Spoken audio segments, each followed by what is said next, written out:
ವೀಕ್ಷಕರೇ, ನಡೆಯಲ premium refined sunflower oil ಅರ್ಪಿಸುವ ನಮ್ಮ ಸವಿರುಚಿ ಕಾರ್ಯಕ್ರಮಕ್ಕೆ ತಮಗೆಲ್ಲರಿಗೂ ಪ್ರೀತಿಯ ಸ್ವಾಗತ. ಇದು ಅಡುಗೆ ಮನೆ ನಮ್ಮದು, ಹೊಸ ರುಚಿ ನಿಮ್ಮದು.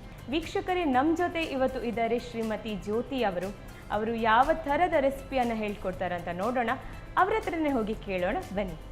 ನಮಸ್ತೆ ಮೇಡಮ್. ನಮಸ್ತೆ. ಕಾರ್ಯಕ್ರಮಕ್ಕೆ ಸ್ವಾಗತ. ಹೇಗಿದ್ದೀರಾ? ಚೆನ್ನಾಗಿದ್ದೀನಿ. ಓಕೆ, ಇವತ್ತು ನಮ್ಮ ಕಿಚನಿಗೆ ಬಂದಿದ್ದೀರಿ. ಹೌದು. ಯಾವ ರೀತಿ ಸ್ಪೆಷಲ್ ರೆಸಿಪಿಯನ್ನು ಇಟ್ಕೊಂಡು ಬಂದಿದ್ದೀರಿ? ಇವತ್ತು ಕಡಲೆ ಮತ್ತು ಕ್ಯಾರೆಟ್ ಒಂದು ಪಲ್ಯ. ಕಡಲೆ ಮತ್ತು ಕ್ಯಾರೆಟ್ ಇದು ಪಲ್ಯ. ಓಕೆ, ಇನ್ನೊಂದು ಮೊಟ್ಟೆ ಮಸಾಲ. ಮೊಟ್ಟೆ ಮಸಾಲ. ಓಕೆ, ನಿಮ್ದೆಲ್ಲ ಮಸಾಲ ಐಟಮ್ಸ್.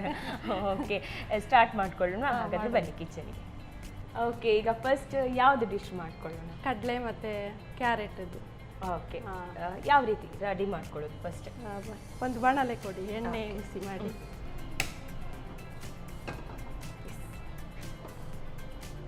ಸ್ವಲ್ಪ ಎಣ್ಣೆ ಹಾಕುವ. ಓಕೆ, ನಾವು ನಮ್ಮ ಅಡುಗೆ ಮನೆಯಲ್ಲಿ ಬಳಸ್ತೇವೆ ನಡೆಯಲ ಪ್ರೀಮಿಯಂ ರಿಫೈನ್ಡ್ ಸನ್ಫ್ಲವರ್ ಆಯಿಲ್. ಎಣ್ಣೆ ಬಿಸಿಯಾಗಿ. ಸೊ ಇದು ನೀವು ಕಡಲೆ ಮತ್ತು ಕ್ಯಾರೆಟ್ ಅಂದರೆ ಗ್ರೇವಿ ಥರ ಬರುತ್ತೆ. ತುಂಬ ಗ್ರೇವಿ ಇಲ್ಲ, ಸ್ವಲ್ಪ ಡ್ರೈ ಆಗಿ. ಸೊ ವೆಜಿಟೇರಿಯನ್ ಅವರಿಗೆ ಇದು ಪರ್ಫೆಕ್ಟ್ ಡಿಶ್ ಆಗುತ್ತೆ. ಹೌದು. ವೆಜಿಟೇರಿಯನ್ ಎಲ್ಲರಿಗೂ ತಿನ್ಬೋದು. ಅಂದರೆ ಸೈಡ್ ಡಿಶ್ ಆಗಿ ಬೆಳಿಗ್ಗೆ ನಾಷ್ಟಕ್ಕೆ, ಚಪಾತಿಗೆ ಎಲ್ಲ ಆಗ್ತದೆ. ಓಕೆ, ರೊಟ್ಟಿಗೆ. ಒಗ್ಗರಣೆ.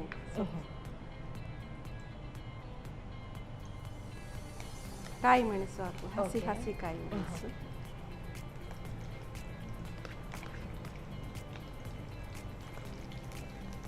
ಈರುಳ್ಳಿ ಹಾಕು. ಅಂದರೆ ಇಷ್ಟೇ ಕ್ವಾಂಟಿಟಿ ಅಂತ ತಗೊಳ್ಬೇಕಾ ಮಾಡ್ಕೊಳ್ಳುವಾಗ? ಹೌದು. ಈರುಳ್ಳಿ ಅಂದರೆ ಎಷ್ಟು ತಗೊಳ್ಳೋದು? ಕಡಲೆ ಎಷ್ಟು ತಗೊಳ್ತೀವಿ ಅದಕ್ಕೆ ಸರಿಯಾಗಿ. ಅಂದರೆ ಇವತ್ತು ನೀವು ಕಡಲೆ 1 ಕಪ್ ಅಷ್ಟು ತಗೊಳ್ಳಿ. 1 ಕಪ್ ಅಷ್ಟು ಕಡಲೆ, 1 ಕಪ್ ಅಷ್ಟು ಕ್ಯಾರೆಟ್. ಅದಕ್ಕೆ ಈರುಳ್ಳಿ ಎಷ್ಟು ಹಾಕ್ತಿದ್ದೀವಿ? ಈರುಳ್ಳಿ 2 ಈರುಳ್ಳಿ ಬೇಕು. ಈರುಳ್ಳಿ ಸ್ವಲ್ಪ ಕೆಂಪಗಾಗಿ. ನೀವು ಮಂಗಳೂರವರೇನಮ್ಮ? ನಾವು ಮಡಿಕೇರಿಯವರು. ಮಡಿಕೇರಿ. ಮಂಗಳೂರಲ್ಲಿ ಸೆಟ್ಲ್ ಆಗಿದ್ದೇವೆ. ಸೊ ಇದು ಡಿಶ್ ಬಂದುಬಿಟ್ಟು ಮಡಿಕೇರಿದ ಇಲ್ಲ ಮಂಗಳೂರಿದ? ಇದು ನಾನು ಮುಂಚೆ ಆರ್ಮಿಯಲ್ಲಿರುವಾಗ ಡೆಲ್ಲಿಯಲ್ಲಿ ಇದ್ವಿ, ಆವಾಗ ಇದು ನಾರ್ತ್ ಇಂಡಿಯನ್. ಅಂದರೆ ನೀವು ನಾಷ್ಟ ಆ ಥರ ಎಲ್ಲ ಹೇಳಿದ್ರಲ್ಲ, ಈ ಥರ ಕಡಲೆ ಕ್ಯಾರೆಟ್ ಎಲ್ಲ ಹಾಕಿ ಎಲ್ಲ ಮಾಡ್ತಿದ್ರು. ಓಕೆ, ಸೊ ಇದು ಹಾಗಾದರೆ ಡೆಲ್ಲಿದು ಡಿಶ್? ಹೌದು. ಬೆಳಿಗ್ಗೆ ಚಪಾತಿಗೆಲ್ಲ ಅವರು ಹೀಗೆ ಮಾಡ್ತಾ ಇದ್ರು. ಓಕೆ, ಸೊ ಇದು ಚಪಾತಿ ಬೆಳಿಗ್ಗೆ ಬ್ರೇಕ್ಫಾಸ್ಟ್ಗೆ ಕೂಡ ಆಗುತ್ತೆ, ಮಧ್ಯಾಹ್ನ ಊಟಕ್ಕೆ ಕೂಡ ಮಧ್ಯಾಹ್ನ ನೈಟಲ್ಲಿ ತಿನ್ಬೋದು. ಓಕೆ,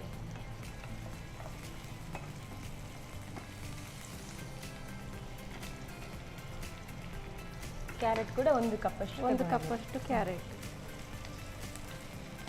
ಸೊ ಬೇಯಿಸ್ಕೊಳ್ಬೇಕಂತ ಇಲ್ಲ ಇದರಲ್ಲೇ. ಇದು ಕ್ಯಾರೆಟ್ ಬೇಗ ಬೇಯ್ತದಲ್ಲ, ಅದು ಎಣ್ಣೆಯಲ್ಲಿ ಹಾಗೆ ಸ್ವಲ್ಪ ಬೇಯಿಸ್ಕೊಳ್ಳಿ. ಉಪ್ಪು ಹಾಕಿ.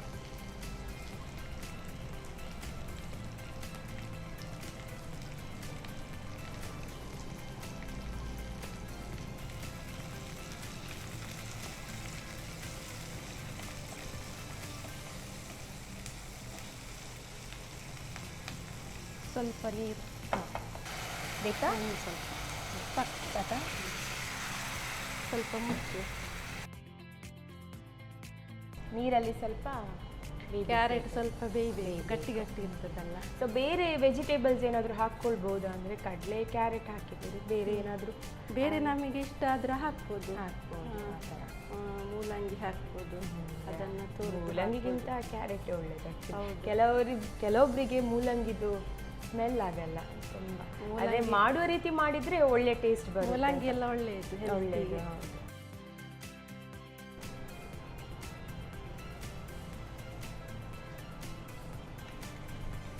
ಶುಂಠಿ ಬೆಳ್ಳುಳ್ಳಿ ಪೇಸ್ಟ್. ಓಕೆ, ಟೊಮೆಟೊ ಹಾಕ್ಬೋದು. ಟೊಮೆಟೊ ಎಷ್ಟು ತಗೊಂಡಿದ್ದೀರಿ? ಟೊಮೆಟೊ ನಾನು 1 ತಗೊಂಡಿದ್ದೇನೆ. ಮತ್ತು ಹುಳಿ ನೋಡಿ, ನಾವು ಹುಣಸೆಹಣ್ಣು ಇಲ್ಲದಿದ್ದರೆ ನಿಂಬೆ ಹಾಕ್ಬೋದು. ನಾನು ನಿಂಬೆ ಹಾಕ್ತೀನಿ. ಟೊಮೆಟೊ ಕೂಡ ಸ್ವಲ್ಪ ಹುಳಿ ಇರುತ್ತೆ. ಹೌದು. ಅದ್ರ ಜೊತೆ ಲಿಂಬೆ ರಸ ಕೂಡ. ಲಿಂಬೆ ರಸ ನಮಗೆ ಬೇಕಾದರೆ ಹಾಕ್ಬೋದು, ಹಾಕಿದರೆ ಒಳ್ಳೆಯದಾಗುತ್ತೆ. ಅದು ಕಡಲೆ ಹಾಕುವಾಗ ನಮಗೆ ಒಳ್ಳೆ ಫ್ಲೇವರ್ ಕೊಡ್ತದೆ. ಮೆಣಸಿನ ಪುಡಿ ಹಾಕಿ, ಓಕೆ. ಸ್ವಲ್ಪ ಅರಿಶಿನ ಹಾಕಿ, ಓಕೆ. 2 ಟೀ ಸ್ಪೂನು ಧನಿಯಾ ಪುಡಿ, ಮೆಣಸಿನ ಹುಡಿ, ಅರಿಶಿನ ಮತ್ತು ಧನಿಯಾ ಹುಡಿ. ಹೌದು, 3 ಸಾಕು.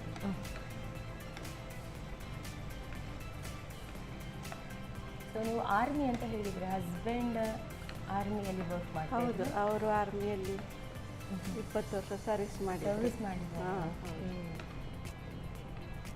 ಸೊ ನೀವು ಹಾಗಾದರೆ ಪ್ರೌಡ್ ವೈಫ್ ಅಂದರೆ ಹಸ್ಬೆಂಡ್ ಆರ್ಮಿಯಲ್ಲಿದ್ದಾರೆ ಅಂತ. ಹೌದು, ತುಂಬ ಕಡೆ ಸರ್ವಿಸ್ ಮಾಡುವಾಗ ನಾನು ಅಲ್ಲಿ ಎಲ್ಲ ಕ್ವಾರ್ಟರ್ಸ್ ಇತ್ತು ನಮಗೆ, ಆವಾಗೆಲ್ಲ ಹೋಗಿದ್ದು. ಸೊ ಎಕ್ಸ್ಪೀರಿಯನ್ಸ್ ಹೇಗಿರುತ್ತೆ ಮ್ಯಾಮ್, ಅಂದರೆ ಒಂದು ಪ್ಲೇಸಿಂದ ಇನ್ನೊಂದು ಪ್ಲೇಸಿಗೆ? ನಾವು ಅಯೋಧ್ಯೆ, ಡೆಲ್ಲಿಯಲ್ಲಿದ್ದು ಎಕ್ಸ್ಪೀರಿಯನ್ಸ್ ಎಲ್ಲ ಒಳ್ಳೇದಿರ್ತದೆ. ಅಂದರೆ ನಮಗೆ ಹೊರಗಡೆ ಎಲ್ಲ ಬೇರೆ ಸಿವಿಲ್ ಜನರ ಜೊತೆ ಅಷ್ಟು ಕಾಂಟ್ಯಾಕ್ಟ್ ಇರೋದಿಲ್ಲ. ಓಕೆ, ಮಿಂಗಲ್ ನಮ್ಮದೇ ಇದು ಕ್ವಾರ್ಟರ್ಸ್ ಅವರ ಜೊತೆನೇ ಇರಬೇಕು. ಅವರ ಜೊತೆನೇ ನಾವು ಹೆಚ್ಚಾಗಿ ನಾವು ಬೇರೆ ಬೇರೆ ಸ್ಟೇಟ್ ಅವರು ಇರ್ತಾರೆ, ಆಂಧ್ರ, ತಮಿಳ್ನಾಡು. ಅಂದರೆ ಅಲ್ಲಿದ್ದು ವೆದರಿಗೆ ಸೆಟ್ ಆಗಬೇಕು, ಫುಡ್ಡಿಗೆ ಸೆಟ್ ಆಗಬೇಕು. ಹೌದು, ನಾರ್ತ್ ಅವರು ಜಾಸ್ತಿ ಇರ್ತಾರೆ, ಜನಗಳಿಗೆ ಸೆಟ್ ಆಗಬೇಕು, ಇಷ್ಟೆಲ್ಲ ಇರುತ್ತೆ. ಅಂದರೆ ಈಸಿ ಇರಲ್ಲ ಇದು ಲೈಫ್. ಇಲ್ಲ, ಅಸ್ಸಾಮು, ನೇಪಾಳದವರೆಲ್ಲ ಇರ್ತಾರೆ. ಓಕೆ, ಭಾಷೆ ಎಲ್ಲ ಕಲಿಬೇಕಾಗ್ತದೆ. ಹೌದು. ನಾವೀಗ ಕಡಲೆ ಹಾಕೊಳ್ಳುವ. ಓಕೆ, ಕಡಲೆಯನ್ನು ಬೇಯಿಸ್ಕೊಂಡು ಇಟ್ಟಿದ್ದೀರಾ ಮೇಡಮ್ ನೀವು? ಕಡಲೆಯನ್ನು ಫಸ್ಟೇ ನಾನು ಸ್ವಲ್ಪ ಉಪ್ಪು ಮತ್ತು ಇಂಗು ಹಾಕಿ ಕುಕ್ಕರಲ್ಲಿ 1-2 ವಿಸಿಲ್ ಹಾಕಿ ಬೇಯಿಸ್ಕೊಳ್ಬೇಕು ಚೆನ್ನಾಗಿ. ಗಟ್ಟಿ ಇರಬಾರ್ದು, ಚೆಂದ ಬೇಯಬೇಕು. ಓಕೆ.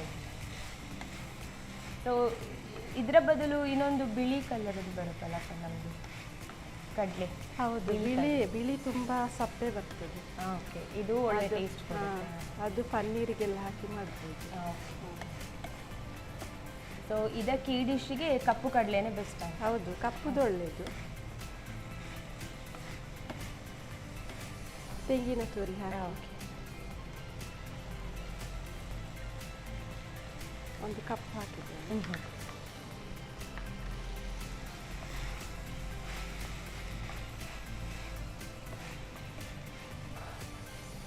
ಧನಿಯಾ. ಸೊ ಆಲ್ಮೋಸ್ಟ್ ರೆಡಿ ಆಗ್ತಾ ಬಂತು. ರೆಡಿ ಆಗಿದೆ, ಡ್ರೈ ಆಗಿದೆ ನೋಡಿ. ಹೌದು, ಸ್ವಲ್ಪ ಮುಚ್ಚಿ. ಅಂದರೆ ನೀವು ಕಡಲೆನ ಆಲ್ರೆಡಿ ಬೇಯಿಸ್ಕೊಂಡಿದ್ದೀರಿ. ಕ್ಯಾರೆಟ್ ಒಂದು ಇದ್ದರೆ ಇದನ್ನು ಕ್ವಿಕ್ಕಾಗಿ 1 ಕ್ಯಾರೆಟ್ ಇದ್ದರೆ ಸಾಕು. ಬೇರೆ ವೆಜ್ ಬೀಟ್ರೂಟೂ ಆಗ್ತದೆ. ಅದು ನಾನು ಕೇಳಿದೆ, ಅಂದರೆ ಬೀಟ್ರೂಟ್ ಹಾಕಿದರೆ ಮೂಲಂಗಿನೂ ಆಗ್ತದೆ, ಬೀಟ್ರೂಟ್ ಆಗ್ತದೆ. ಅಂದರೆ ಈ ರೀತಿ ಮಾಡ್ಕೊಳ್ಳುವಾಗ ವೆಜಿಟೇಬಲ್ ಸ್ವಲ್ಪ ಹಾಕಿದರೆ ನಮ್ಮ ಆರೋಗ್ಯಕ್ಕೆ ಕೂಡ ಒಳ್ಳೆಯದು, ಅಂದರೆ ಸೇವಿಸ್ಕೊಳ್ಬೋದು. ಹೌದೌದು, ಬೀಟ್ರೂಟ್ ಸಹ ಒಳ್ಳೇದಾಗ್ತದೆ. ಇವಾಗ ಸಾಕು, ಗ್ಯಾಸ್ ಬಂದ್ ಮಾಡಿ. ಓಕೆ, ರೆಡಿ ಆಗಿದೆ. ರೆಡಿ ಆಗಿದೆ. ಎಸ್, ಹಾಗಾದರೆ ಸರ್ವ್ ಮಾಡ್ಕೊಳ್ಳಿ. ಸರ್ವ್ ಮಾಡಿ. ಸರ್ವ್ ಮಾಡ್ಕೊಳ್ಳಿ. ಬಿಸಿ ಬಿಸಿಯಾದ ಕ್ಯಾರೆಟ್ ಕಡಲೆ ಪಲ್ಯ ರೆಡಿ ಆಗಿದೆ.